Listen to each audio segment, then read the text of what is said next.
Bonjour à tous, bienvenue à chacun. Nous allons commencer notre temps de culte. Alors j'invite chacun à s'installer. Bienvenue à tous, bienvenue aux habitués et aux visiteurs et aux moins habitués. Tout le monde est bienvenu dans la maison du Seigneur ce matin. Bienvenue à notre invité particulière, Emmanuel Roy, voilà, que je présenterai dans quelques minutes.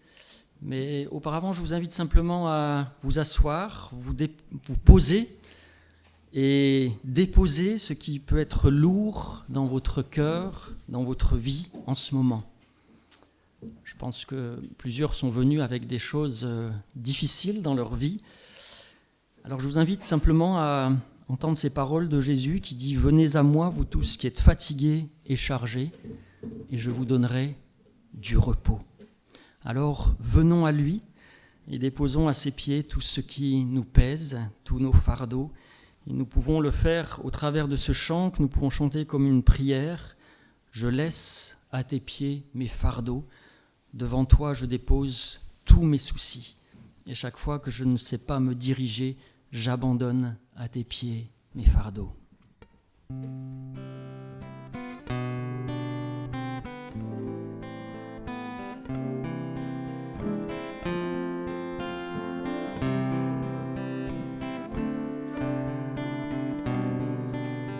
Je laisse à tes pieds mes fardeaux.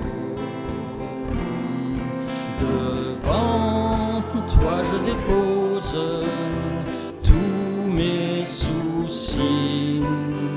Chaque fois que je ne sais pas me diriger, j'abandonne à tes pieds mes fardeaux.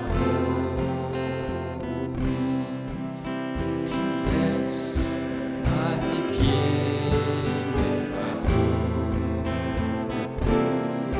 Devant toi je dépose tous mes soucis.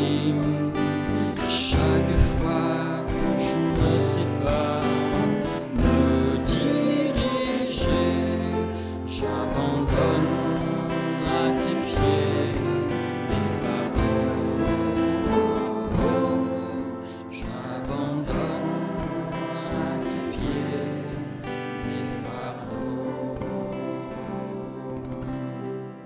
Je vous invite à la prière. Seigneur, merci pour ce temps particulier de ce dimanche matin où tu nous as donné rendez-vous, Seigneur, pour que nous te découvrions peut-être tout à nouveau. Seigneur, je te remets ce temps de culte, je te remets chacune des personnes qui est là ce matin, ceux qui nous regardent aussi peut-être en direct chez eux, Seigneur, ceux qui sont peut-être en chemin ou qui n'ont pas pu venir ce matin. Seigneur, pour que tu puisses toucher le cœur de chacun ce matin. Tu es un Dieu vivant. Tu es un Dieu compatissant, tu es riche en bonté, en miséricorde. Et Seigneur, nous voulons croire que ce temps de ce matin, eh bien Seigneur, tu accompliras ta parole dans la vie de chacun, Seigneur, et tu relèveras chacun, tu béniras chacun, tu parleras à chacun. Seigneur, merci parce que tu es un Dieu vivant et que tu sièges ce matin au milieu de ton peuple. Et nous voulons proclamer que tu es présent et t'accueillir en tant que roi, Seigneur, dans notre assemblée. À toi la gloire, Jésus. Amen. Amen. Alors, je vais laisser tout de suite la place à Emma. Voilà, Emma, peut-être que l'ensemble de l'assemblée ne le sait pas, mais Emma qui est un ministère en fait sur les campus lyonnais, et nous avons la bénédiction en fait de pouvoir la soutenir modestement dans cet engagement qu'elle a pris, dans ce pas de foi qu'elle a fait pour cette année, et puis peut-être pour les années à venir aussi. Emma était avec le groupe de jeunes hier, et elle nous fait la joie d'être avec nous aujourd'hui pour guider cette première partie de culte par des chants, par des témoignages aussi, par le partage de ce qu'elle vit sur les campus de Lyon.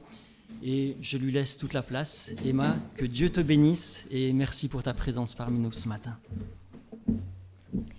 Merci à vous de m'accueillir. C'est une grande joie pour moi de pouvoir être ici.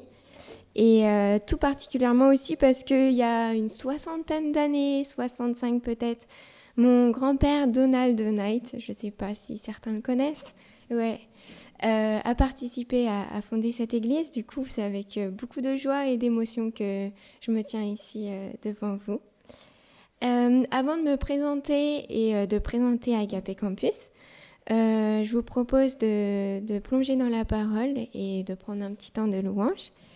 Et il y a un texte qui m'a pas mal touchée en ce moment. C'est le texte de 1 Samuel 3, versets 3 à 10, donc ce sera projeté. Et je trouve qu'on a des choses à pouvoir retirer pour notre vie de tous les jours dans ce passage. Donc pour vous mettre un peu le contexte, donc Samuel est au service d'Élie pour le Seigneur. Il a été consacré pour le Seigneur dès sa jeunesse par sa mère Anne, qui a eu du mal à avoir un enfant. Et le Seigneur lui a accordé d'avoir un enfant. Et donc elle a décidé de le consacrer pour le Seigneur dès son plus jeune âge. Et je vous propose de prendre le passage dans 1 Samuel chapitre 3, versets 3 à 10. Donc je vais le lire. Donc c'est la parole de Dieu.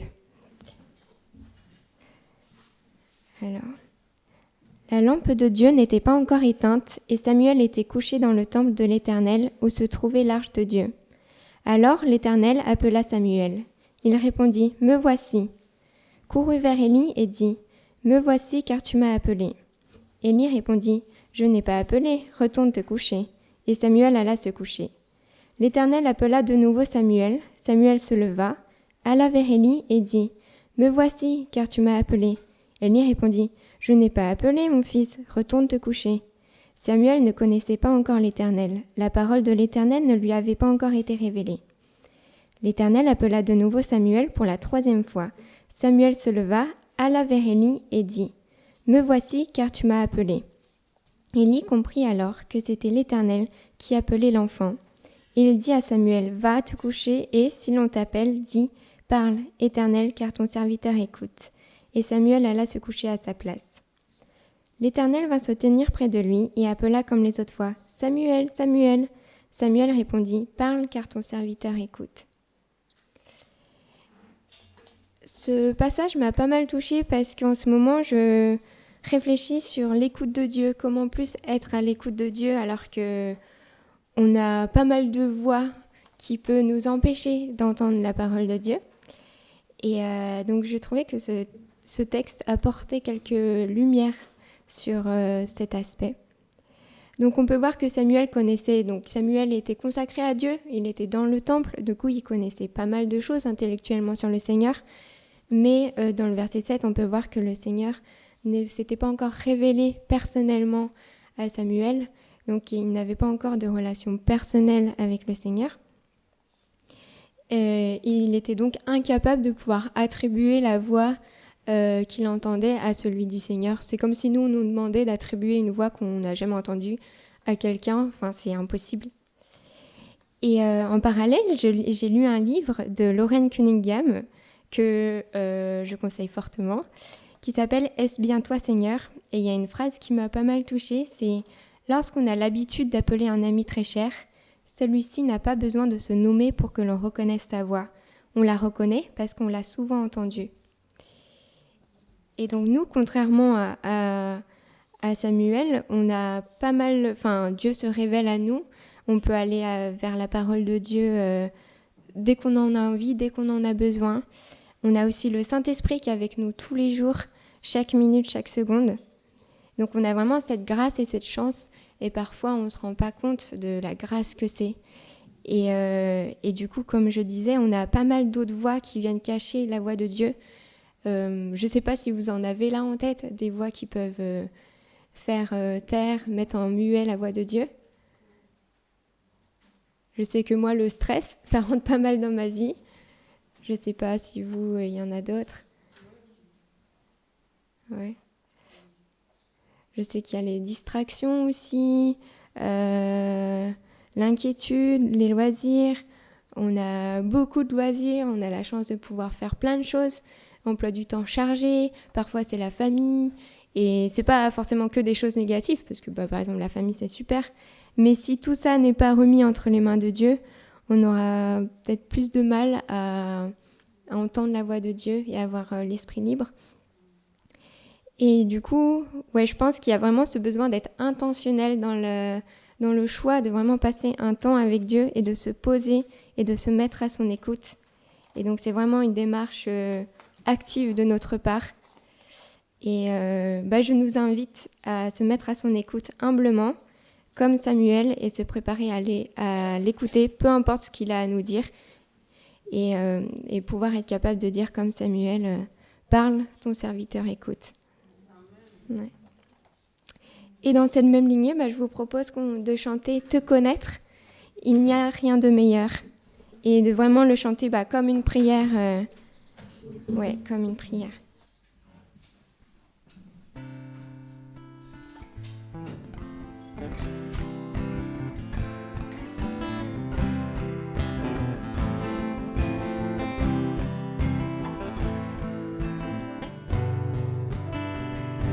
Ce qui m'était cher pour construire ma vie, utile et précieux, selon ce monde, ce qui m'était gain n'a plus de valeur, ne me sert à rien, car je préfère te connaître, Jésus, te connaître, il n'est rien de meilleur.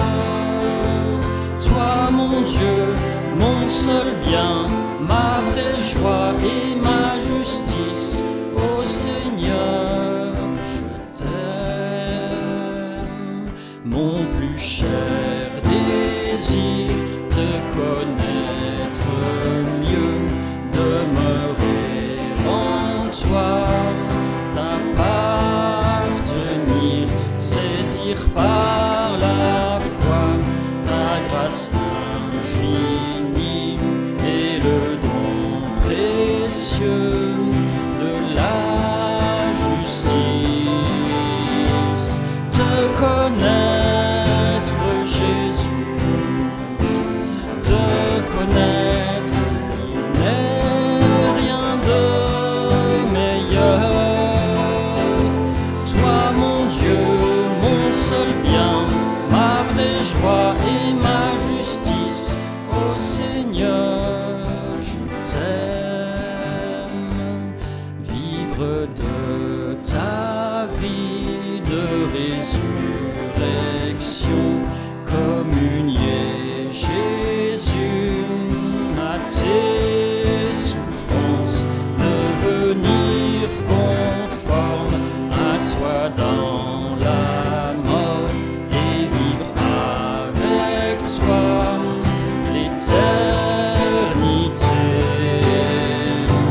Te connaître, Jésus, te connaître, il n'est rien de meilleur. Toi, mon Dieu, mon seul bien, ma vraie joie et ma justice, ô Seigneur, je t'aime. Oui, je t'aime.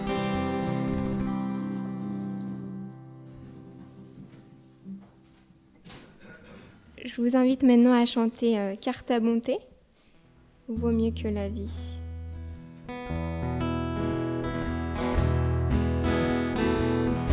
Car ta bonté vaut mieux que la vie, car ta bonté vaut mieux que la vie. Mes lèvres célèbrent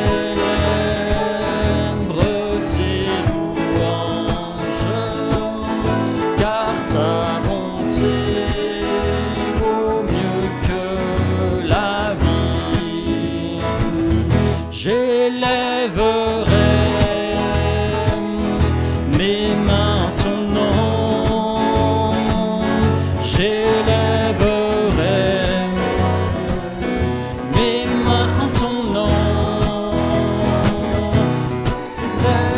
célèbre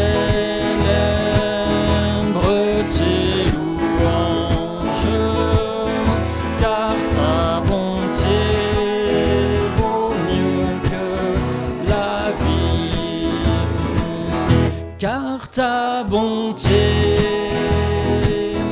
vaut mieux que la vie, car ta bonté vaut mieux que la vie. Mes lèvres célèbrent tes louanges, car ta bonté vaut mieux que la vie. J'élèverai mes mains en ton nom, j'élèverai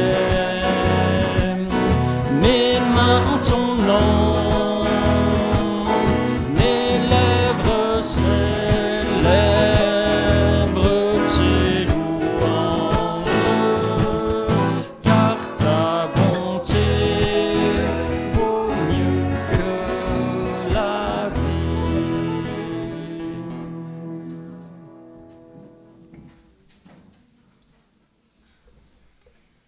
Et maintenant, on va prendre un nouveau chant. Donc, c'est dans le calme et la tranquillité que sera notre force.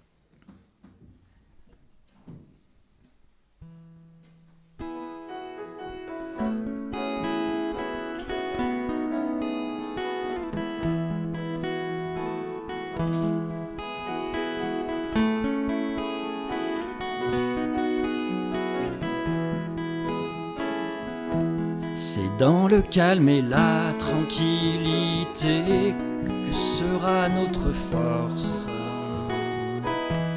et la confiance en ta fidélité sera notre paix. C'est dans le calme et la tranquillité que sera notre force, et la confiance en ta fidélité sera notre paix. Nous avons tant de peine à croire en tes promesses et à ne pas compter sur nos propres efforts. C'est dans le calme et la tranquillité que sera notre force, et la confiance en ta fidélité sera notre paix.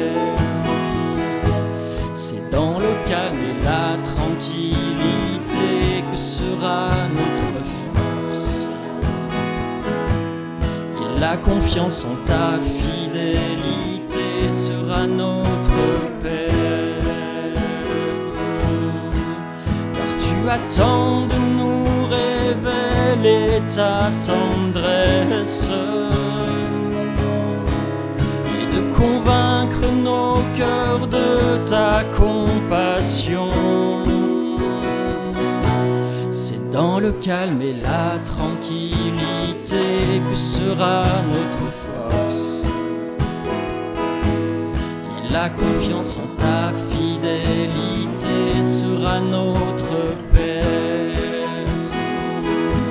C'est dans le calme et la tranquillité que sera notre force, et la confiance en ta fidélité sera notre paix.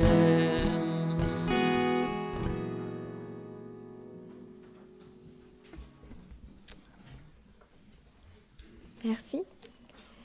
Donc, je vais passer à un moment où je vais là, on peut me présenter et présenter Agapé. Donc, peut-être que, on peut mettre le diapo. Donc, voilà, comme je l'ai dit, je m'appelle Emmanuelle, c'est mon vrai prénom, mais je préfère qu'on m'appelle Emma. J'ai 22 ans et de base, je viens de Belay, je suis née dans Belay, j'ai fait toute mon enfance à Belay et je suis arrivée sur Lyon pour les études. Donc j'ai testé pas mal de choses, j'ai fait du droit, l'économie, sociologie, mais j'ai fini par valider un CAP AEPE, donc accompagnement éducatif de la petite enfance. Donc voilà, j'ai été diplômée à 20 ans, mais je me voyais pas travailler tout de suite. Non, pas tout de suite. Et je voulais me former ou donner 1 an à Dieu, enfin c'était assez flou.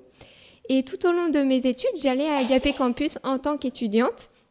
Ça m'a apporté énormément, j'ai découvert un peu plus mes dons, j'ai pu me faire des amis là-bas, enfin ça m'a beaucoup apporté. Et Sophie, une de mes collègues, m'a dit « t'as qu'à faire un service civique avec Agapé en fait ». Et en fait c'est assez rapidement que je me suis dit en fait oui, pourquoi pas rendre ce que Agapé m'a apporté. Donc je me suis lancée dans un service civique donc l'année dernière. J'ai énormément apprécié, malgré le fait qu'on était tous avec le masque. Souvent, c'était sur Zoom. Mais j'ai quand même énormément appris, tout ce qui est apprendre à gérer Zoom d'ailleurs, mais même la communication, enfin j'ai énormément appris. Et la question se posait, c'est est-ce que je continue avec Agapé ou je reprends le travail comme ce qui était initialement prévu. Et en fait, j'ai eu la paix et la conviction que je devais faire une année de plus en tant qu'équipière stagiaire. Donc, ce que je suis en train de faire encore actuellement. Et récemment, j'ai été amenée à réfléchir à, du coup, est-ce que je poursuis encore ? Et j'ai eu la paix et la conviction de rester. Donc, à partir de juin, je serai équipière à long terme et plus équipière stagiaire. Donc, c'est avec beaucoup de joie que je peux dire ça, de savoir que voilà, c'est la volonté de Dieu et je suis heureuse d'être là parmi vous pour vous le dire. Et voilà, sinon, qu'est-ce que j'aime dans la vie ? J'aime la musique country, j'aime danser, j'aime la nature et j'aime surtout me poser sur les canapés avec de bonnes nourritures et discuter avec mes amis. Ça, c'est vraiment ce que je préfère. Et ça tombe bien parce qu'à Agapé, on est amené à pas mal manger et être en contact avec les autres. Donc, merci Seigneur de m'avoir placée là. Du coup, Agapé Campus Lyon. Alors, tu peux changer la slide. Donc, Agapé Campus Lyon fait partie de l'association Agapé France, donc de la loi 1905. Tu peux passer la slide. Et donc, Agapé Campus Agapé Campus Lyon est originaire de Campus Christ for Christ, excusez mon accent, qui a été fondé par Vonette et Bill Bright en 1951. Et il y a eu pas mal, en mai 1868, pas mal de manifestations. Les jeunes voulaient être plus libre arbitre, etc. en France. Et du coup, ils ont envoyé des équipiers américains en France pour partager l'évangile.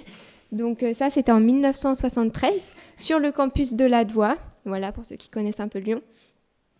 Et en 1990, Campus pour Christ est devenu Agapé. Voilà, ouais, tu peux passer. Et du coup, il y a plusieurs ministères dans Agapé France. Donc, il y a Agapé au féminin, auprès des femmes, Sport et foi, donc auprès des jeunes, ils font des camps aussi. Agapé Art, donc sur Paris, ils ont des galeries d'art. Ils ont une galerie d'art. Et du coup, ça sera autour de l'évangile, autour de la foi. Et donc, c'est ouvert à tous. Donc, il y a eu de bonnes conversations grâce à ça. Il y a Agapé Mosaïque, donc auprès des musulmans. Agapé Campus auprès des étudiants. Et Crescendo auprès des musiciens. Voilà, tu peux passer. Et du coup, tous ces différents ministères répondent à la mission de découvrir, vivre et partager l'évangile. Oui, tu peux passer. Donc, Agapé Campus Lyon. Voilà, tu peux passer. Répond à ces 3 différents pôles, on peut dire. Donc, l'évangélisation, la transmission et le discipulat. Donc, Agapé Campus est un support qui permet aux étudiants dans leur saison de vie de répondre à la mission que Dieu nous a laissée à tous. Et donc, notre vision, tu peux changer, c'est que nous voulons voir des vies transformées et des conversions à travers des étudiants disciples de Jésus, rayonnant auprès de leurs amis et des autres étudiants des campus de Lyon. Voilà, donc c'est vraiment notre vision.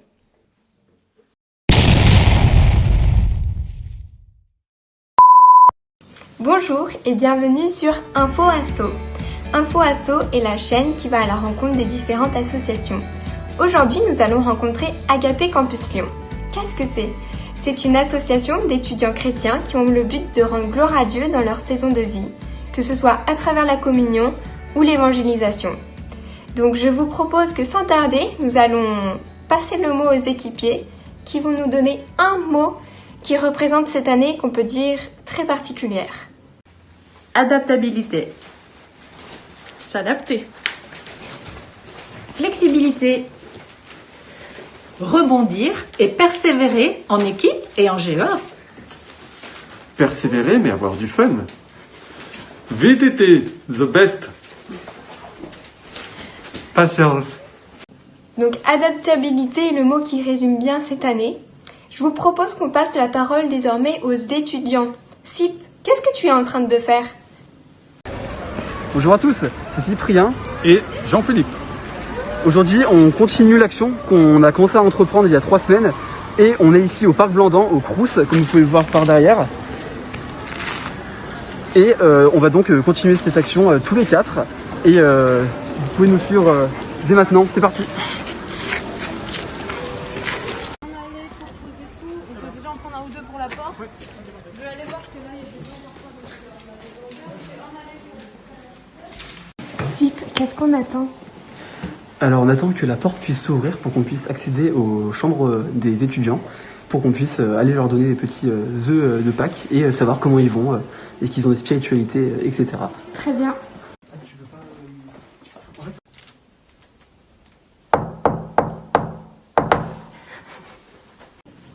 Merci Sip, c'est vraiment précieux ce que vous faites, l'équipe VTT.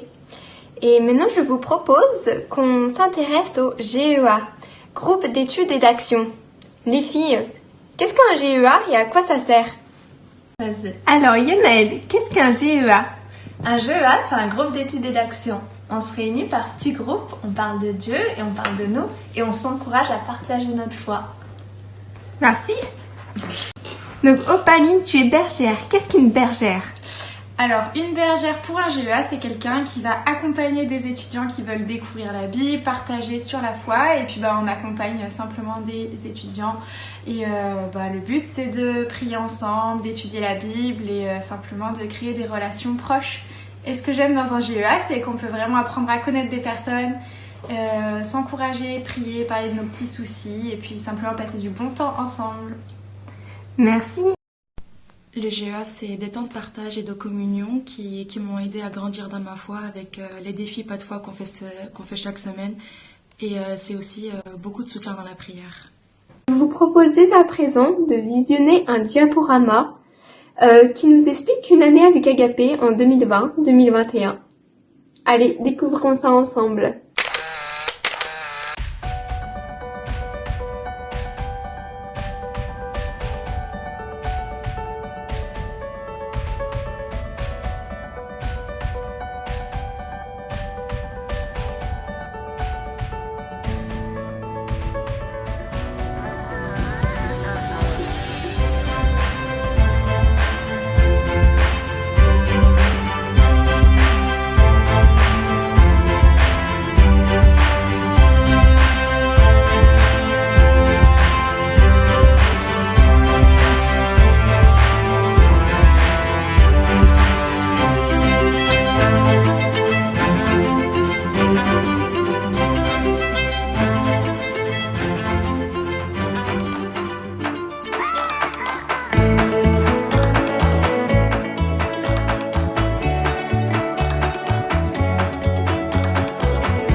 Donc voilà, ça c'était une petite vidéo, comme vous l'aurez deviné, de pendant le Covid, que c'était un projet que j'ai réalisé quand j'étais en service civique. Mais on fait encore les mêmes activités. La joie, c'est que maintenant on n'est plus sur Zoom. Alors voilà, vous avez entendu parler des différentes choses qu'on fait. Et du coup, justement, donc...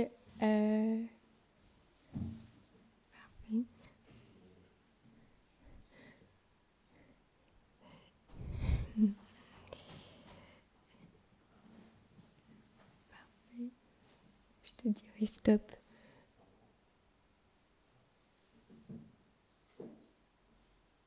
Ouais, parfait, tu peux t'arrêter là. Merci. Du coup, un des versets d'Agapé, un verset clé, c'est « Et ce que tu as entendu de moi en présence de beaucoup de témoins, confie-le à des hommes fidèles qui soient capables de l'enseigner aussi à d'autres. » 2 Timothée 2:2. Donc on a vraiment à cœur de pouvoir déposer des choses à travers le Seigneur dans le cœur des étudiants et de les former pour qu'à leur tour, ils puissent apprendre à servir le Seigneur et déposer aussi dans le cœur des autres ce que Dieu les met à cœur.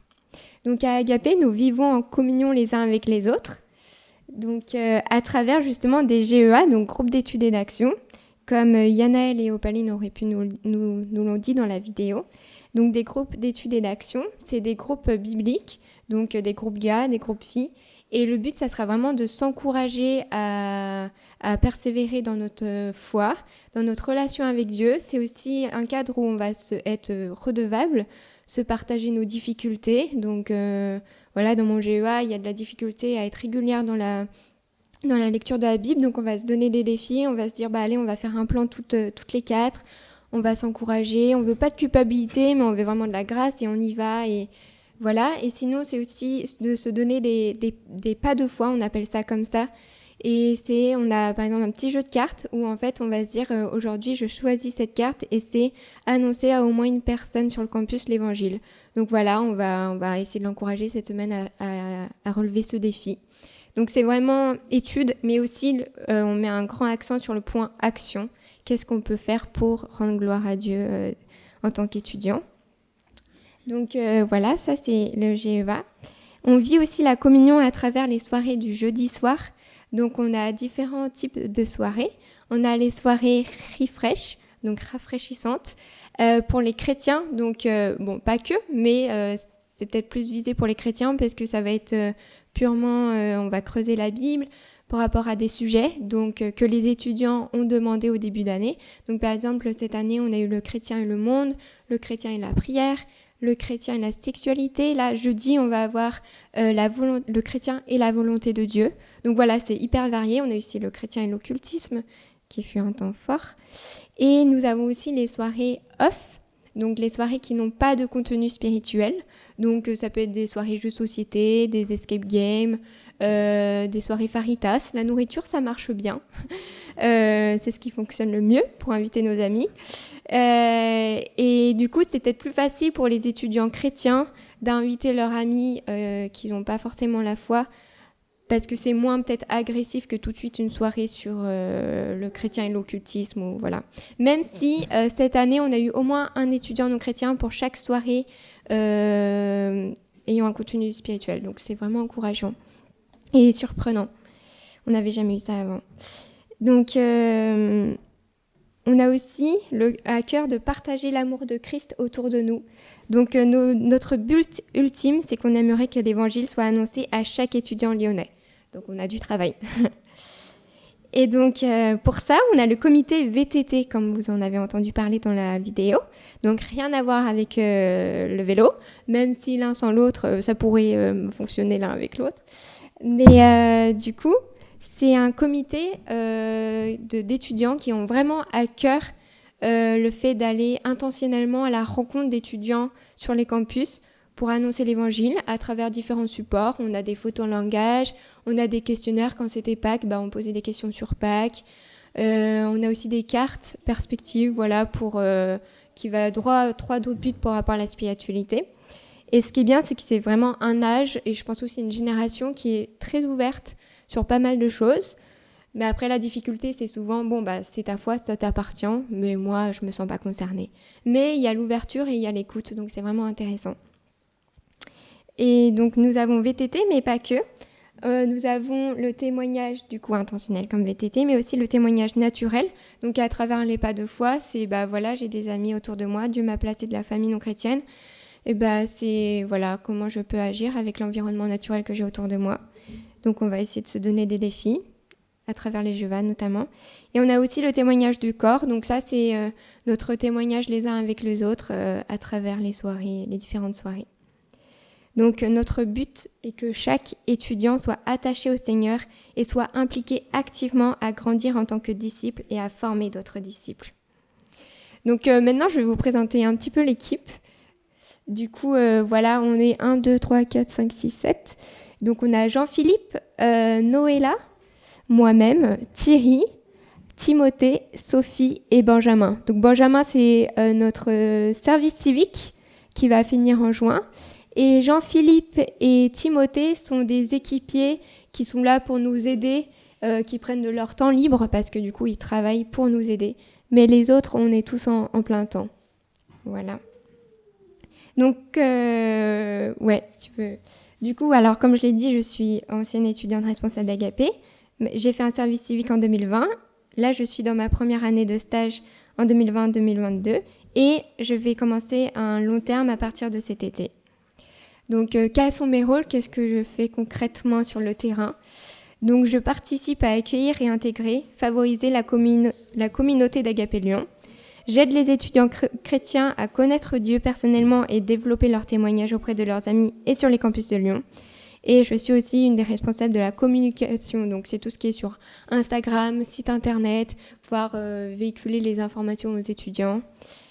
Voilà. J'ai aussi la chance de pouvoir faire 2 à 3 sorties sur les campus par semaine. Donc c'est un grand défi pour moi, vous pouvez prier pour ça parce que j'ai pas la parole facile, surtout quand il faut aller vers les inconnus. Donc ça m'impressionne toujours un peu, même si je commence à prendre l'habitude, c'est pas forcément très facile pour moi que d'aller voir un inconnu et lui dire qu'est-ce que tu penses de Dieu. Mais c'est un bon exercice et de dépendance à Dieu, donc c'est vraiment chouette. Et nous pouvons prier pour Arthur en première année de langue, qui m'a touchée parce qu'il a perdu un être cher dans sa famille récemment. Et il était très à l'écoute de ce qu'on racontait. On a pu annoncer l'évangile, on a parlé 1 heure avec lui. Et ouais, enfin, il m'a touchée. Et j'ai vraiment à cœur de le recroiser pour peut-être l'inviter ou lui donner une Bible. Donc on peut prier pour Arthur. Et pour les futures conversations, discussions qu'on va avoir la semaine prochaine avec les étudiants. Aussi, donc une des choses que je préfère dans le ministère, c'est le mentorat et le discipulat. Je l'ai vraiment découvert cette année. Donc j'ai la chance de pouvoir mentorer, je ne sais pas si ça se dit comme ça, mais une étudiante qui est responsable d'Agapé. Donc on va discuter toutes les deux de ses engagements à Agapé, comment ça se passe, ses défis dans la foi, ses défis dans sa vie. Et je vais pouvoir l'encourager par la prière. Et c'est vraiment quelque chose que j'aime beaucoup. Et récemment, on a commencé une formation toutes les deux pour voilà, parce qu'elle a vraiment à cœur de s'engager pour le Seigneur. Donc c'est vraiment chouette. Je suis aussi co-responsable, tu peux rester sur l'ancienne slide, co-responsable avec Noëlla de ce GEA. Donc nous avons Charlotte, Alix, Anaëlle n'était pas là, et moi-même sur l'écran parce que c'est les dégâts du Covid, j'étais qu'à contact. Mais on maintient le GEA quand même. Et donc j'aime énormément ce GEA parce qu'il y a beaucoup de redevabilité, d'authenticité et on se lance des défis. Et je participe aussi à l'accueil des étudiantes. Donc, je vais créer des repas chez moi. Je vais essayer de faire des mélanges pour que tout le monde puisse se rencontrer. Et voilà, que chacune des étudiantes se sente à la maison à Agapé. Voilà, tu peux changer. Et du coup, comme j'ai dit, je suis équipière stagiaire. Du coup, je suis en formation. Du coup, j'ai la chance d'avoir toutes les 2 semaines une formation. Donc, en fait, on réfléchit sur le livre pour une fois réfléchi. Et du coup, on prépare une petite étude et puis après, on se réunit sur Zoom parce que c'est dans toute Agapé France. Et on en discute, on se pose des questions, on essaie de se faire grandir, de faire évoluer nos réflexions. C'est vraiment chouette. Et là, j'ai vraiment à cœur de pouvoir améliorer ma façon de conseiller, de comprendre, de discerner dans mes relations. Et du coup, j'aimerais vraiment faire en septembre, commencer une formation sur la relation d'aide. Voilà. Et voilà, là, il y a un projet Côte d'Ivoire dont je suis responsable. Donc, du 5 au 19 juin, on part à Abidjan, donc en Côte d'Ivoire, pour discuter avec les étudiants sur les différents campus d'Abidjan. Donc, on aura notre emploi du temps principal, c'est de passer du temps sur les campus, mais aussi il y aura un temps de formation, de communion et on va pouvoir faire des actions humanitaires. Donc on va pouvoir aller dans des orphelinats, dans les villages un peu reculés pour distribuer des pastilles pour rendre potable l'eau. Et ce qui m'encourage énormément, donc j'y suis jamais allée, j'ai jamais participé à un tel projet, mais en 2019, 40 étudiants ivoiriens se sont convertis suite à cette action. Donc c'est vraiment quelque chose qu'on verrait jamais en France. Et donc j'ai vraiment hâte de découvrir comment les étudiants en pensent. Et voilà, donc on peut aussi prier pour ça. Et donc pour finir, voilà un peu les défis et ce pourquoi vous pouvez prier. Donc les projets d'été, donc il y a ce projet Côte d'Ivoire, mais Sophie aussi, avec Benjamin en service civique, organise un projet pour toute la France qui s'appelle El Camino. Donc ça sera 7 jours sur le chemin de Compostelle. Donc on propose à chaque étudiant chrétien intéressé d'amener un étudiant non chrétien. Donc on ne sait pas trop si on aura beaucoup ou pas, mais le but c'est de marcher ensemble, de discuter autour de la foi et voilà, tout simplement. Donc pour le moment, il n'y a pas beaucoup d'inscrits, donc ouais, on peut prier pour que Dieu mette à cœur aux étudiants de participer. On peut aussi prier pour les étudiants responsables parce que proportionnellement, le nombre d'étudiants qui s'engagent est très faible par rapport au nombre d'étudiants qui viennent chaque jeudi. Donc ça devient un peu lourd pour les équipiers de porter et en même temps c'est pas le but d'Agapé, c'est que les étudiants s'engagent, portent l'association et pour le moment c'est un peu compliqué après le Covid de relancer ça. Donc vraiment on est en pleine discussion de qu'est-ce qu'on peut faire pour donner envie aux étudiants de s'engager. Et on peut prier pour les étudiants qu'on va rencontrer sur les différents campus, qui est une suite aussi. Souvent on discute avec les étudiants mais il n'y a pas de suite. Et on donne le numéro de téléphone, ils nous disent oui, on vous rappellera, mais il n'y a pas de suite. Et on peut prier pour, là, comme je me lance à long terme, je vais avoir besoin d'une équipe qui me soutienne dans la prière et financièrement. Donc je me relance dans cette étape, donc on peut aussi prier pour ça. Voilà, je vous remercie énormément de m'avoir écouté, ça me touche. Et je vous propose de chanter un chant avant de passer un temps dans la prière. Donc, c'est Un jour dans tes parvis, je crois. Un jour dans tes parvis.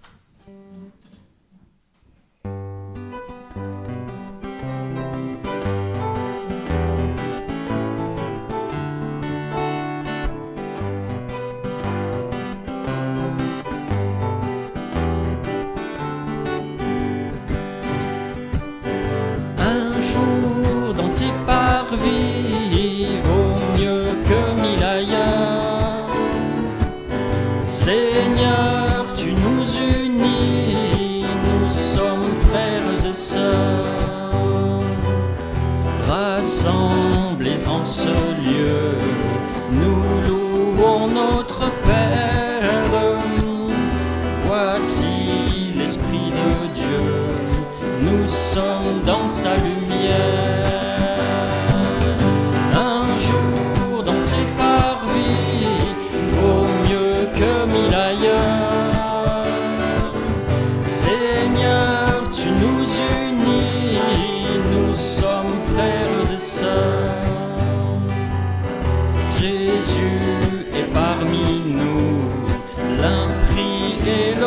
Pleure, son regard est si doux, sa joie remplit nos cœurs.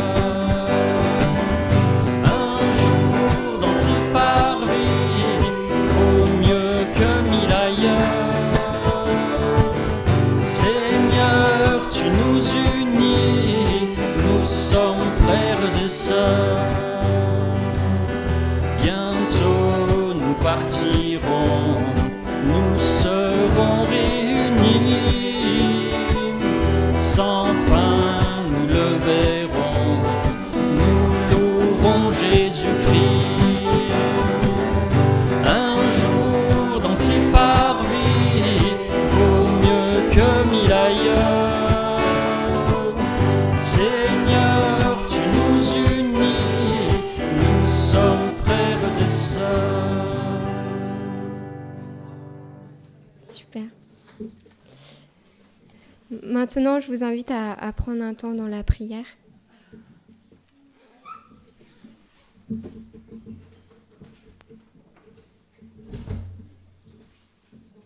Voilà, merci beaucoup Emma pour ton témoignage et cette exhortation qui vient nous piquer quelque part, mais dans le bon sens du terme.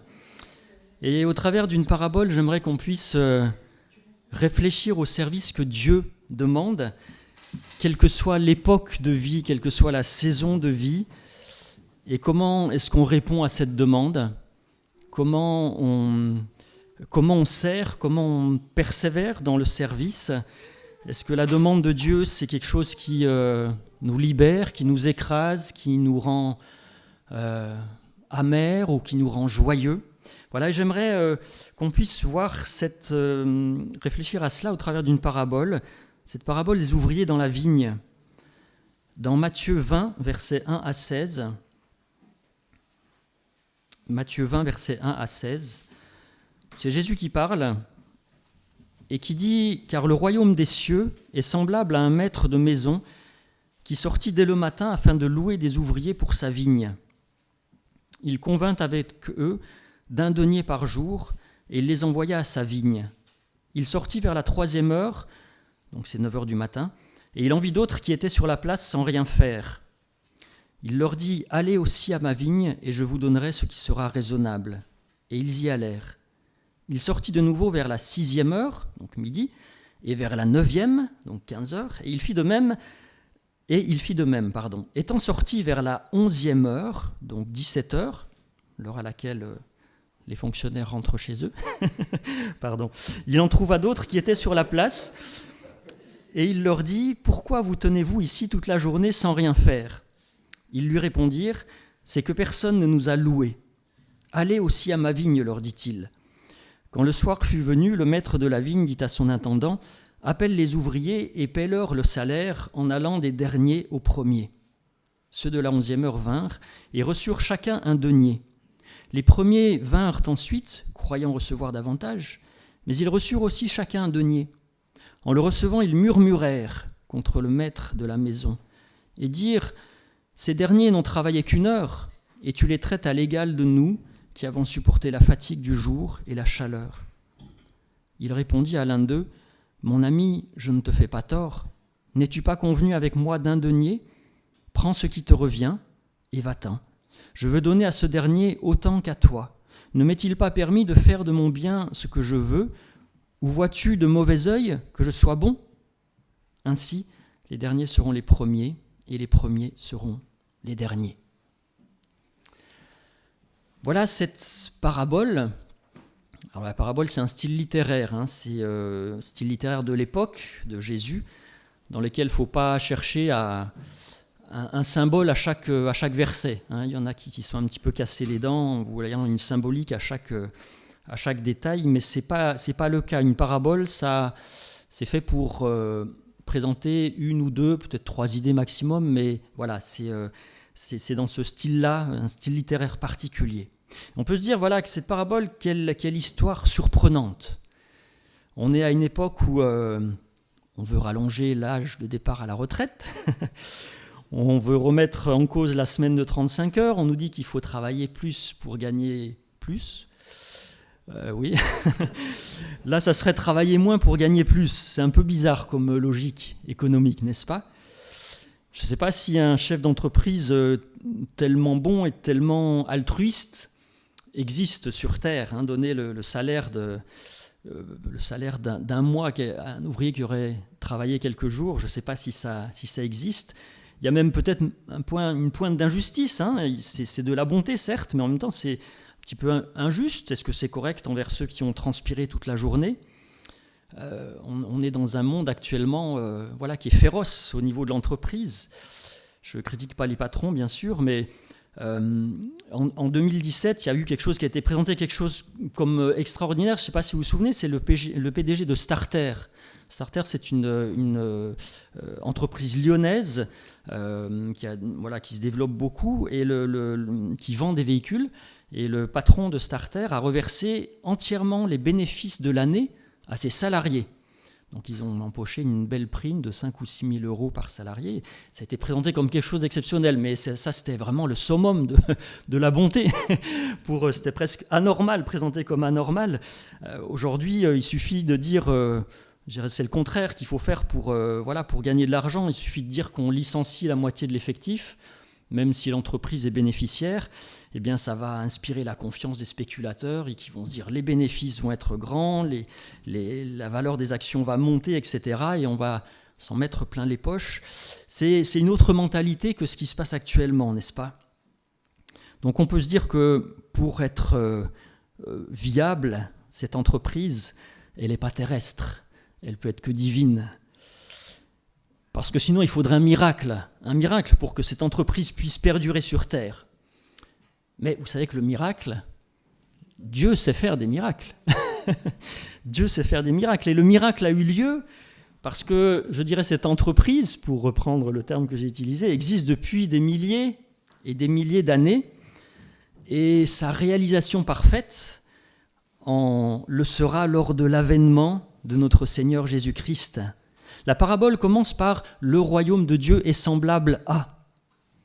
Alors, on pourrait faire toute une étude sur le royaume de Dieu, mais ce n'est pas le sujet de ce matin. Et puis, j'ai dit que je ne dépasserai pas 12h30. On pourrait faire une étude sur le royaume de Dieu. Je veux juste préciser une chose sur le royaume de Dieu.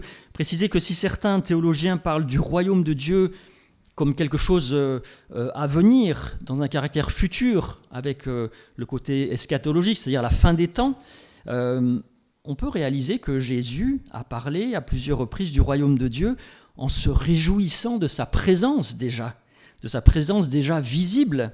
En Luc 17, lorsqu'il répond aux pharisiens qui justement lui demandent « Quand va venir le royaume de Dieu ?»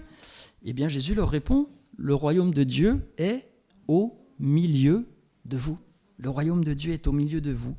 Au milieu de vous, ça signifie en vous quelque part, dans chacun d'entre nous, parce que nous sommes habités par le Saint-Esprit qui est actif en chacun de nous. Et puis au milieu de nous tous, au cœur de nos relations fraternelles, dans l'Église.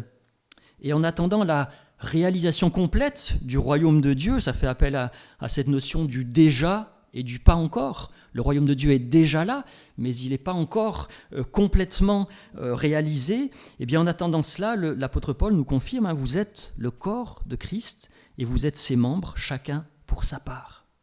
Donc cette parabole nous concerne si nous faisons partie du royaume de Dieu. Et si on n'en fait pas partie, on est invité ce matin à en faire partie, n'est-ce pas ? Alors, deux pistes de réflexion sur cette parabole.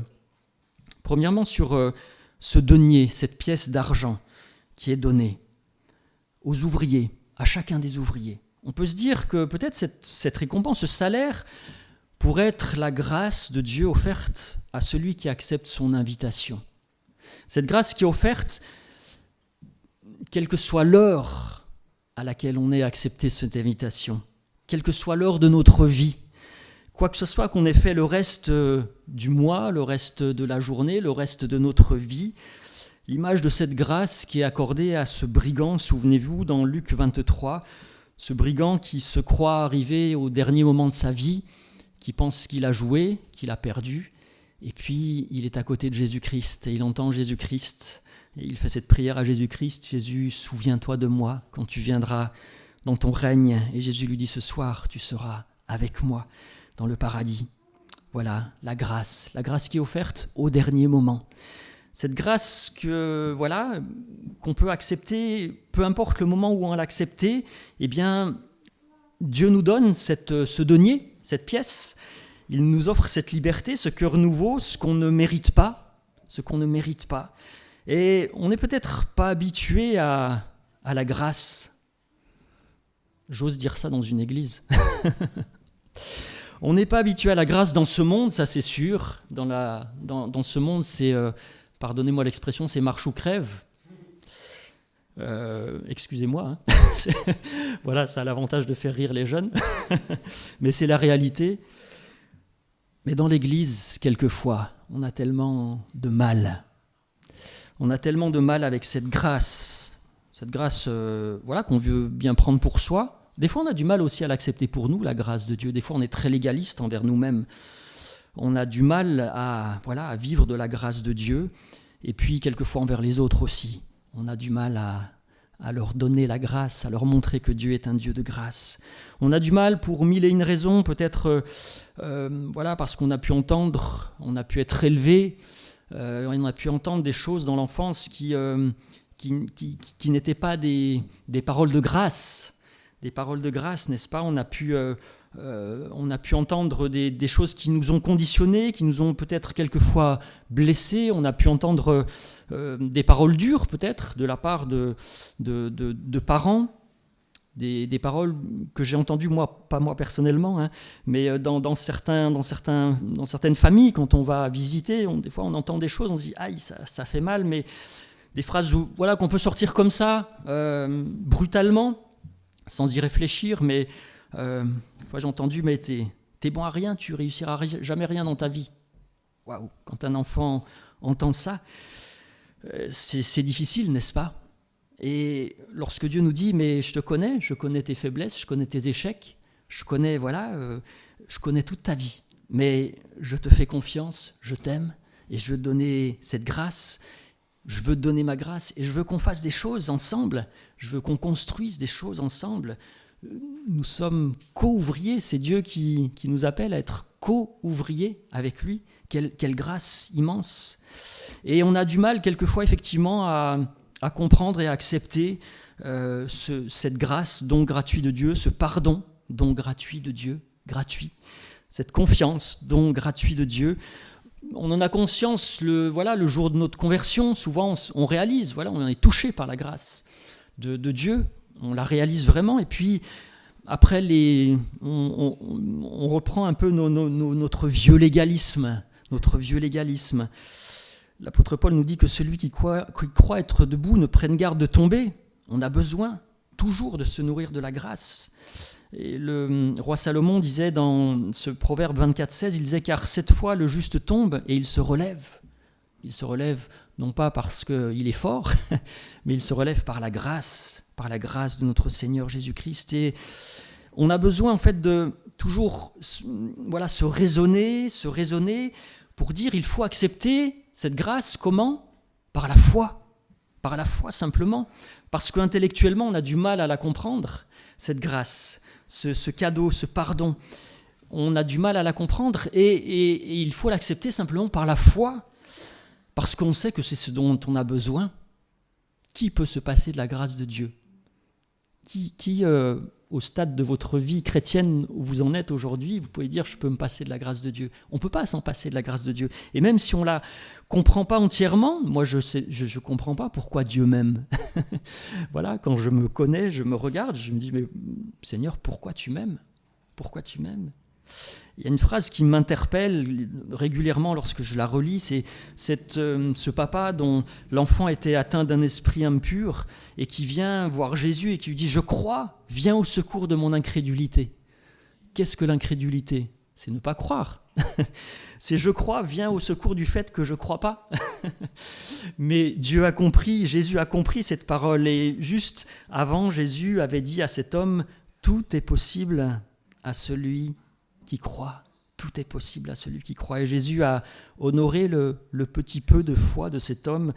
Il a répondu à ce cri et il a délivré le fils de cet homme. Et Jésus, à plusieurs reprises, a évoqué, il disait « homme de peu de foi » ou « gens de peu de foi ». Mais Jésus a toujours honoré ce peu de foi, parce que Jésus ne brise pas le roseau cassé. Il n'éteint pas le lumignon qui fume. C'est cette parole qu'il reprend dans Matthieu 12, qui reprend les paroles prophétiques du prophète Ésaïe, prononcées quelques 600 ou 700 ans auparavant dans Ésaïe 42, 3. Cette grâce, cette pièce qui peut représenter la grâce, le salut, mais qui peut représenter aussi un salaire. Parce que cette pièce en argent, elle est offerte à celui qui accepte l'invitation et qui va travailler dans la vigne. Les ouvriers dont il est parlé ne sont pas restés sur la place à siroter leur boisson de l'époque. Ils sont allés travailler dans la vigne. Et je reviens à ce brigand qui me marque. Ce brigand, il n'a pas seulement accepté la grâce de Jésus au dernier moment. Souvenez-vous, ce brigand, ce qu'il faisait par rapport à l'autre brigand qui lui insultait Jésus. Il lui disait mais Jésus, il n'a rien fait de mal. Nous payons parce que notre chemin nous a amenés là, parce qu'on mérite cette punition. Mais lui, il n'a rien fait de mal et il reprenait en fait ce brigand qui insultait Jésus. Ce brigand, quelquefois, j'aime dire que ce brigand, c'est celui qui a eu le ministère d'évangéliste le plus court de toute l'histoire de l'Église, parce que quelques minutes après, eh bien, il quittait cette terre et il rejoignait le Seigneur dans son ciel de gloire. La grâce pour le salut, la grâce pour le service. Et comment peut-on refuser cette grâce ? Comment peut-on refuser cette grâce pour le service ? On a entendu Emma nous partager son témoignage qui est interpellant. Jésus a dit à un pharisien qui se croyait très bien, « Celui à qui on pardonne peu, aime peu ». Il disait ça à ce pharisien qui était scandalisé parce que Jésus se laissait toucher, approcher par une femme pécheresse. Jésus a dit « Ses nombreux péchés ont été pardonnés car elle a beaucoup aimé ». Celui à qui on pardonne peu, aime peu. Mais j'ai une question. Je pose souvent des questions, je suis désolé. J'aurais au moins laissé ça de mon petit passage dans cette église, celui qui posait des questions. Mais qui d'entre nous, petit sondage, qui d'entre nous pourrait dire que Dieu ne lui a pardonné que peu de péchés ? Il y en a. Oui, je vois des visages et je suis le premier à dire, mais oula, moi j'en ai par-dessus, voilà. Et si nous réalisions vraiment tout ce que Dieu nous a pardonné et tout ce que Dieu nous pardonne encore aujourd'hui, et ce qu'il va nous pardonner demain, peut-être des choses dont nous n'avons pas encore conscience, eh bien on serait vaincu par cet amour si majestueux.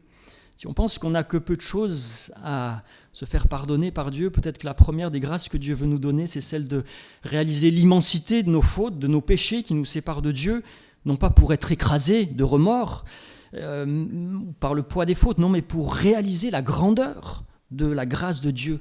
Parce que là où le péché a abondé, la grâce a surabondé. La grâce a surabondé. Et ensuite, cette phrase de Jésus qui dit « c'est de l'abondance du cœur que la bouche parle ». C'est de l'abondance du cœur que la bouche parle. Quand on réalise cela, eh bien, quelque part, on est inarrêtable. Si on réalise la grandeur du pardon de Dieu, eh bien, on irait travailler avec ardeur et sans mesquinerie. Peut-être qu'on a aussi quelque chose de plus important que de répondre à l'invitation de Jésus, comme ce jeune homme riche qui est venu voir Jésus, tout heureux, en disant « Seigneur, j'ai tout respecté ». Eh bien, Jésus le prend au mot, il ne le ridiculise pas, tout en sachant qu'il n'avait pas tout respecté, mais il lui dit, il met le doigt à l'endroit où ça fait mal. Eh bien, il a un super programme, Jésus, pour ce jeune homme. C'est « Vends tous tes biens, distribue-les aux pauvres, et puis viens et suis-moi, et tu auras un trésor dans le ciel ». Ça, c'était le programme, c'était la feuille de route pour ce jeune homme.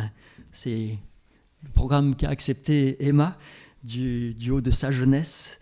Mais cet homme, eh bien, il a fait demi-tour et il est reparti tout triste parce que quelque chose comptait plus pour lui que le projet que Jésus lui proposait. C'était sa richesse. Et on peut réfléchir peut-être à ce qui peut nous empêcher de faire confiance entièrement en Dieu, de répondre entièrement à son appel, de répondre entièrement à son invitation, d'accepter cette grâce pour le salut, d'aller travailler dans la vigne, de fonder sa vie que sur Dieu, le rocher des siècles. Qu'est-ce qui nous empêche de faire pleinement confiance à Dieu ? Est-ce qu'il nous a laissé tomber en 2021 ? Non, je ne crois pas, enfin moi non. Malgré quelquefois le doute et le manque de confiance, et bien que 2022, qui est déjà bien commencé, puisse être un temps où on puisse dire « Oui, prends tout Seigneur ». Oui, prends tout Seigneur. Prends tout Seigneur. Peut-être qu'on peut penser être capable de pas grand-chose dans la vigne du Seigneur, de ne pas avoir reçu de dons particuliers, mais j'ai une bonne nouvelle pour vous si vous pensez ça, c'est que Dieu embauche. Dieu embauche. Le maître de maison, il est venu à 5 reprises sur la place du village. La place du village, à l'époque, c'était un peu le rendez-vous Pôle emploi. C'est-à-dire que les ouvriers venaient sur la place du village pour trouver du travail pour la journée. Et le maître est venu à 5 reprises tout au long de la journée, même 1 heure avant que la journée soit finie. Il est venu à 17h alors que la journée se finissait à 18h. Et Dieu embauche tout le monde, aussi bien des différents caractères, voilà, des gens qui peuvent être entre guillemets prétentieux comme Pierre, hein, vous connaissez son témoignage, Seigneur, s'il fallait mourir pour toi. Voilà, Dieu prend le temps de former, et aussi bien des gens qui ont peur, qui doutent de l'appel de Dieu, comme Moïse.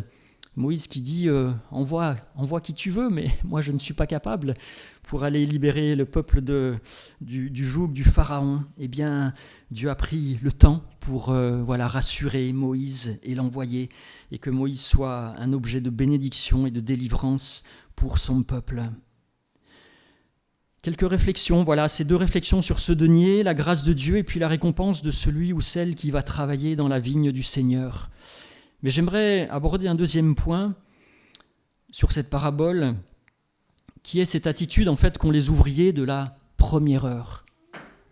Le verset 11 nous dit, en recevant leur denier, ils murmurèrent contre le maître de la maison. Ils murmurèrent contre le maître de la maison. Et c'est cette attitude que Jésus dénonce et par laquelle il interpelle ses auditeurs. Donc nous, n'est-ce pas, si nous sommes ouvriers dans la vigne, il nous interpelle. Parce que ceux qui travaillent depuis le matin sont critiques, sont amers, sont jaloux. Ils n'ont pas d'égard envers ceux qui sont venus travailler plus tard, alors que Jésus précise, personne ne les avait loués, personne ne les avait embauchés. C'est-à-dire que personne n'avait fait attention à eux, c'est-à-dire que ces ouvriers n'avaient intéressé personne, ils étaient au chômage, et ce n'était pas leur propre volonté. Encore une fois, à l'époque, les ouvriers venaient sur la place du village, et ceux qui avaient besoin de main-d'œuvre venaient et choisissaient leurs ouvriers. Et s'ils étaient restés là jusqu'à la fin de la journée, moins 1 heure, c'est que, en fait, quelque part, ils comptaient pour personne, et que peut-être si le maître de la maison n'était pas venu à leur rencontre, ils auraient peut-être eu des problèmes pour se nourrir et pour nourrir leur famille. Mais les ouvriers de la première heure murmurent. Je suis allé un petit peu farfouiller, j'aime bien regarder dans le texte originel certains mots qui m'interpellent comme ça, et ce mot « murmurer » m'a interpellé. C'est le mot « gonguzo » en grec, qui est très peu présent dans le Nouveau Testament, à 7 reprises. Il est utilisé, donc ici, il est également utilisé dans Luc 5 au verset 30. Il nous est dit, les pharisiens et les scribes murmurèrent et dirent aux disciples de Jésus, « Pourquoi mangez-vous et buvez-vous avec les publicains et les gens de mauvaise vie ?» C'est ce même mot de murmure, parce que Jésus et ses disciples sont avec les gens de mauvaise vie, enfin les gens qualifiés de mauvaise vie par les pharisiens et les scribes. Ce mot, il a la même racine aussi dans ce qui précède la parabole du fils perdu, et que Jésus raconte dans Luc 15, une des plus belles paraboles, je trouve. Enfin, toutes les paraboles sont belles, mais celle-là, elle est... Bon, voilà. Pourquoi Jésus raconte cette parabole ? Pourquoi Jésus raconte cette parabole dans Luc 15 ? Eh bien, c'est précisé au début de Luc 15, il nous est dit « Tous les publicains et les gens de mauvaise vie s'approchaient de Jésus pour l'entendre, et les pharisiens et les scribes murmuraient, disant « Cet homme accueille les gens de mauvaise vie et mange avec eux. » Là aussi, il y a des murmures. De ceux qui se pensent bien, ils murmurent parce que Jésus est avec les gens de mauvaise vie. Et Jésus alors leur répond en racontant l'histoire de la brebis perdue, l'histoire de la drachme perdue et l'histoire du fils perdu, qu'on a appelé l'histoire du fils prodigue par esprit de pharisianisme, parce que ce n'est pas dans la Bible, le fils prodigue. C'est peut-être marqué dans votre Bible en intitulé. Moi, c'était marqué dans ma Bible en intitulé, mais je l'ai rayé. Parce que ce n'est pas biblique. C'est pas biblique. Qualifier le fils de prodigue, c'est se positionner en tant que juge devant lui et devant ses actions, qui sont plus brillantes ou moins brillantes que les nôtres. Écoutez, moi, je ne me comparerai pas. Je dirais juste que j'ai besoin de la grâce de Dieu aujourd'hui. Et Jésus raconte ces histoires en décrivant la joie lorsque ce qui était perdu est retrouvé. Ce mot de murmure, c'est aussi ce mot qui est utilisé en Luc, je ne vais pas tous les faire, rassurez-vous, en Luc 19, verset 7, l'histoire de Zachée. Vous connaissez cette histoire ? Zachée, il faut que je demeure aujourd'hui dans ta maison. Et en Luc 19, verset 7, il nous est dit « Voyant cela, tous murmuraient et disaient « Il est allé loger chez un homme pécheur. » Et pourtant, quelle joie, quelle lumière dans la maison de Zachée, dont la vie est transformée par la présence du Christ. Et c'est pour cela que le Christ est venu, pour apporter la lumière dans les maisons où l'obscurité règne. Je finirai avec un dernier exemple. C'est ce même mot qui est utilisé lorsque les disciples de Jésus entendent leur maître évoquer sa mort et parler de sa chair qui est une nourriture et de son sang qui est un breuvage. Cela nous est raconté dans Jean 6. Il nous est dit, plusieurs de ses disciples, après avoir entendu ces paroles, où Jésus parle de sa chair qui est une nourriture et son sang un breuvage, plusieurs de ses disciples, après l'avoir entendu dire « Cette parole est dure, qui peut l'écouter ?» Jésus, sachant en lui-même ce que ses disciples murmuraient à son sujet, leur dit « Cela vous scandalise-t-il » Et puis au verset 66, il nous est précisé « Dès ce moment, plusieurs de ses disciples se retirèrent et n'allaient plus avec lui. » Des disciples qui murmurent parce que Jésus va donner sa vie alors qu'il pensait qu'il allait être ce roi qui allait libérer Israël. Sommes-nous des ouvriers de la première heure qui souhaitons, qui exigeons une récompense supérieure à ceux qui entrent dans le royaume de Dieu après nous ? Oserais-je dire que si nous raisonnons ainsi, on peut se questionner sur notre place dans le royaume de Dieu. Je vais aller même un peu plus loin en disant que nous pouvons nous questionner afin de savoir si nous sommes vraiment dans le royaume de Dieu. Les ouvriers du début de la journée sont jaloux alors qu'ils ont bien reçu le salaire que méritait leur travail. Ils ne sont pas mécontents parce qu'ils n'auraient pas reçu ce que leur travail méritait, non. Ils sont mécontents parce que leur employeur est généreux, parce que Dieu est généreux. Sommes-nous dans la joie, la reconnaissance envers Dieu pour toutes les grâces qu'il dispense à ses enfants, nous y compris, ou sommes-nous en train d'épier, de comptabiliser jalousement ce que Dieu aurait donné à un tel et pas à moi ?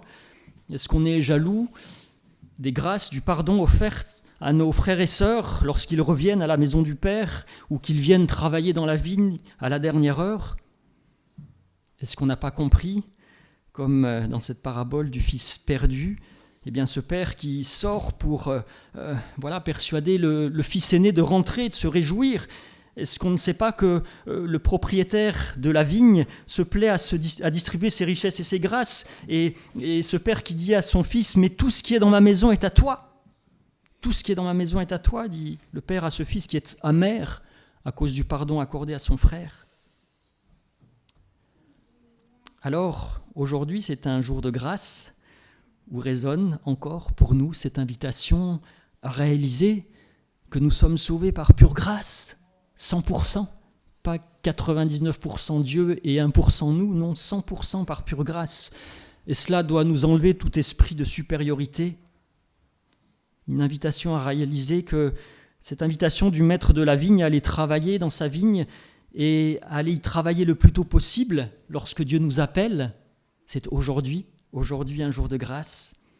Et cette invitation à réaliser que Dieu nous appelle à la reconnaissance, à aimer et non à juger.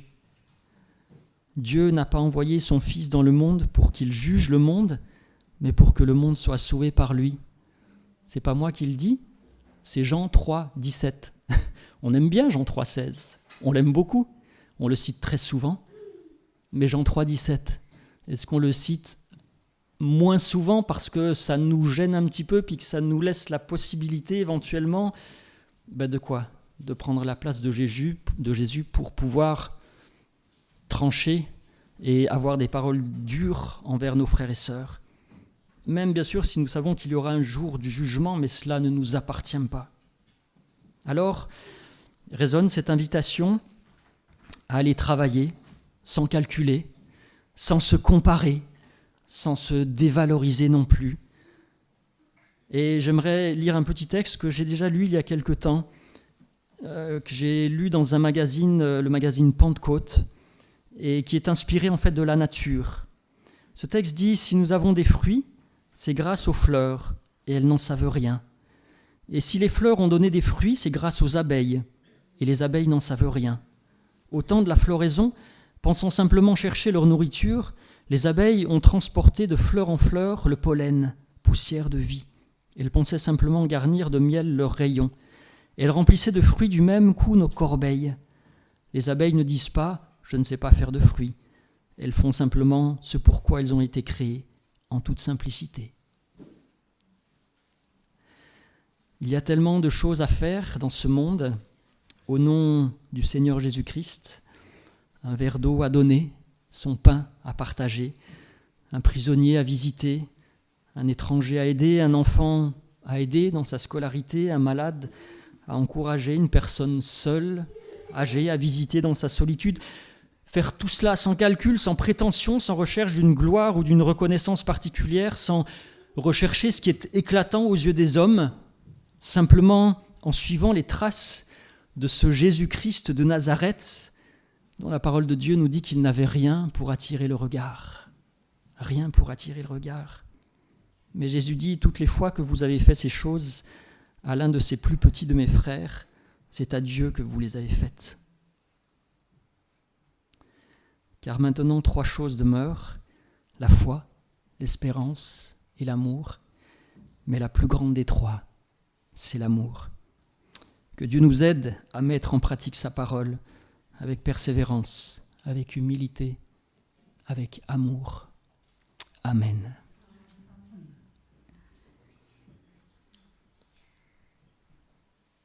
Je vous invite à un court temps de silence où nous pouvons laisser résonner dans notre cœur cette parole de Dieu, ces paroles de Jésus, cette parabole. Probablement que le Saint-Esprit nous montre quelque chose en ce moment. Et aujourd'hui, c'est un jour de grâce. Alors laissons la grâce de Dieu couler dans notre cœur, dans notre vie. Acceptons ce que le Seigneur nous dit et continuons notre chemin pour que le royaume de Dieu grandisse en nous, avec nous. Je vous laisse quelques instants de silence avec l'Esprit du Seigneur qui vous parle.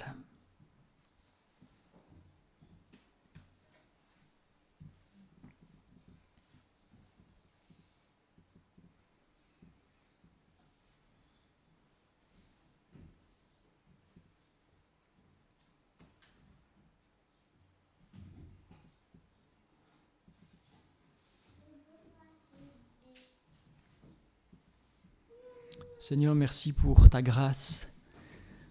Merci Seigneur parce que oui, là où le péché a abondé, ta grâce a surabondé. Et Seigneur, ta grâce veut encore couler dans la vie de chacun d'entre nous ce matin. Seigneur, nous sommes là devant toi, à l'écoute de ta parole.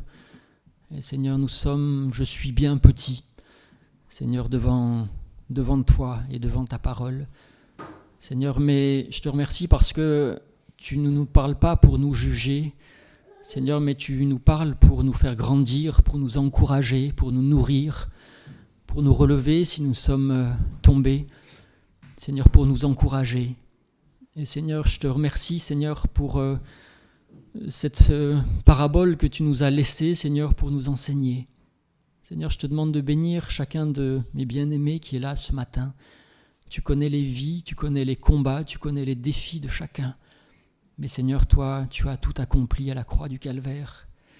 Et Seigneur, tu es là encore aujourd'hui par ton Saint-Esprit pour encourager, pour relever, pour redonner la paix, pour redonner la joie, pour relever et pour accompagner, Seigneur, sur ce chemin de vie. Alors Seigneur, je te remercie pour cette journée qui est une journée de grâce, parce que tu viens encore aujourd'hui à notre rencontre, Seigneur, pour nous aimer. Pour nous aimer.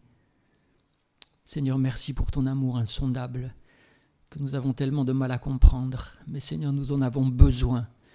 Et Seigneur, que ton amour envahisse ce matin, Seigneur, le cœur de chacun.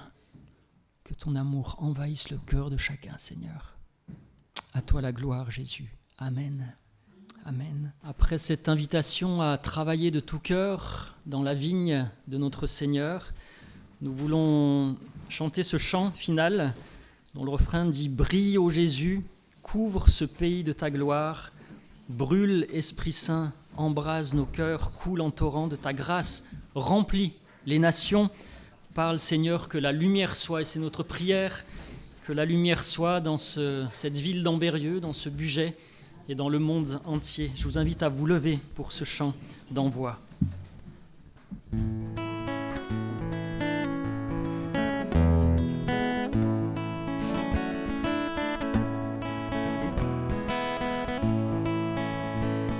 Seigneur, par la clarté de ton amour, chasse l'obscurité qui nous entoure. Jésus, toi la lumière qui nous libère, vérité qui nous guide et qui nous libère, brille sur moi,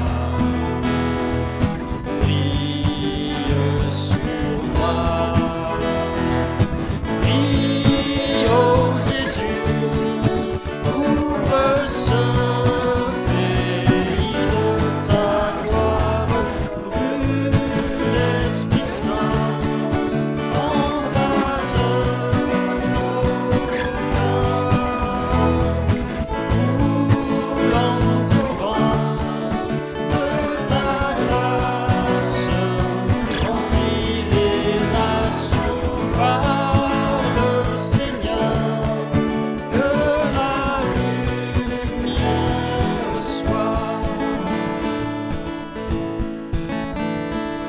Seigneur, tu me conduis dans ta présence de la nuit, dans l'éclat de ta puissance. Par ton sang, je prends part à ta sainteté. Sonde-moi, mes ténèbres, consume-les, brille sur moi, brille sur moi.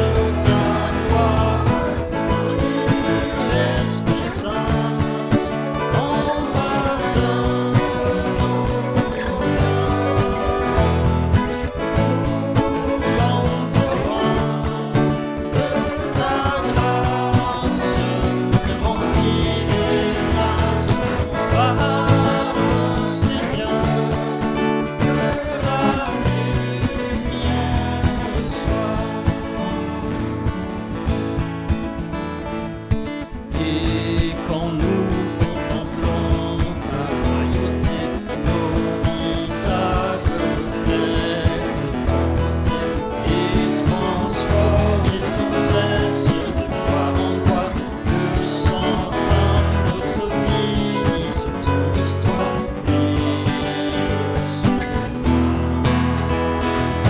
brille sur moi. Oh Jésus, ouvre ce pays de ta gloire, Esprit Saint, embrase nos cœurs, coule en torrent de ta grâce, remplis les nations, parle Seigneur.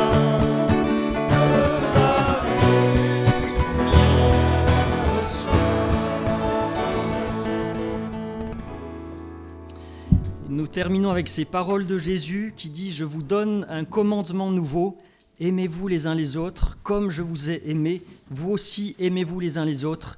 À ceci tous connaîtront que vous êtes mes disciples, si vous avez de l'amour les uns pour les autres. » Que Dieu nous aide dans ce défi. Amen.